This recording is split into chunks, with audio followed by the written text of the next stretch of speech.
دینی کام میں زندگی گزر جائے اور یہ اللہ کی توفیق سے کسی کسی کے حصے میں یہ چیز آتی ہے کہ اللہ تبارک و تعالی اسے مسجد کا خادم بنا دیتا ہے، مدرسے کا خادم بنا دیتا ہے، خدمت کے لیے چن لیتا ہے۔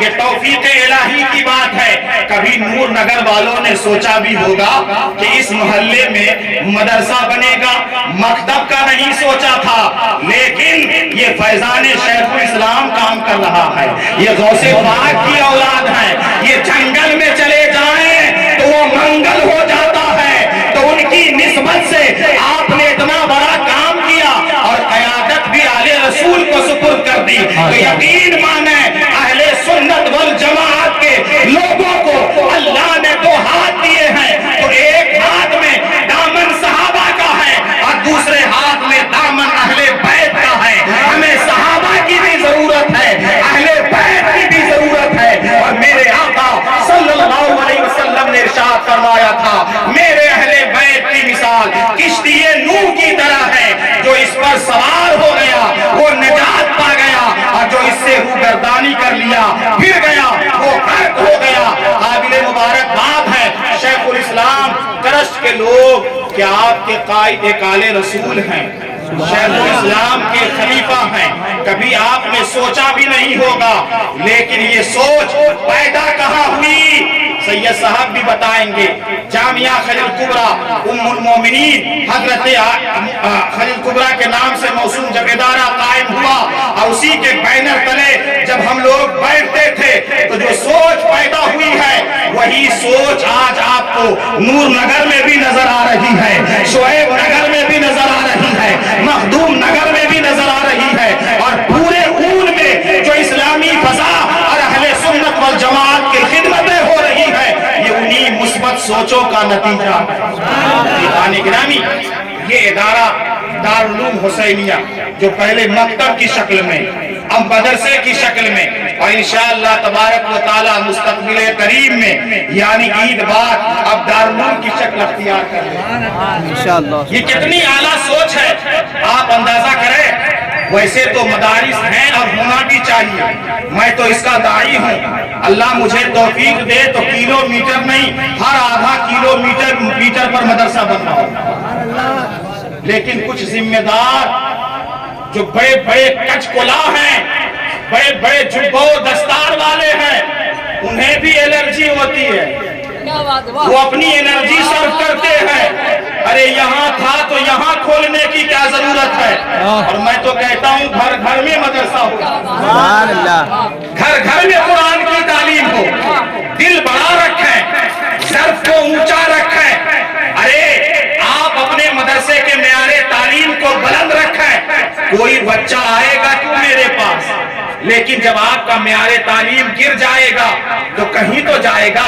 ہر بچے کھانے پینے کے لیے نہیں آتے، اب بچے بھی ہوشیار ہو گئے ہیں، کھانا پینا تو انہیں نانا واڑی میں بھی مل جائے گا، اور سورت میں رہنے والا بچہ وہ احمد آبادی تاوا بھی جانتا ہے، چکن فرائی کے بھی اس سے واقف ہے، 65 کو بھی جانتا ہے، وہ مدرسے میں ان چیزوں کا خواہاں نہیں ہے، وہ تو گھر میں جا کے کھا لے گا، لیکن وہ ایک ٹارگیٹ لے کر کے آتا ہے کہ ہم اس مدرسے میں پہنچے جہاں ہماری زندگی بہتر ہو جائے، جہاں ہمارا قرآن درست ہو جائے، جہاں تجویز کے ساتھ ہمیں تعلیم دی جائے۔ تو میں بڑے فخر کے ساتھ اور ڈنکے کے چوٹ پر کہہ رہا ہوں، حضور ممتاز العلماء کی موجودگی میں کہہ رہا ہوں کہ الحمدللہ دارالعلوم حسینیہ شعبہ حفظ قائم کر کے اون پاٹیا کے لڑکوں کے مدرسے میں فرض کفایہ ادا کر رہا ہے، فرض کفایہ ادا کر رہا ہے۔ اس چیز کی ضرورت محسوس ہو رہی تھی اور مجھے تو بے حد خوشی ہوئی جب ان بچوں کو دیکھا اور ان بچوں کی کوالٹی کے بارے میں پوچھا کہ سید صاحب آپ نے تو کہا تھا کہ عید بعد شعبہ حفظ چلے گا، یہ جبہ والے کہاں سے آ گئے، کہاں سے پکڑ کے لے، اس لیے کہ پکڑ کے لانے کی بھی عادت بہت ہو گئی ہے، پیسہ دے دے کے دستار دیتے ہیں کہ مدرسے کا نام ہو جائے، بلا بلا کے دستار دیتے ہیں، 10 جگہ سے دستار، وہ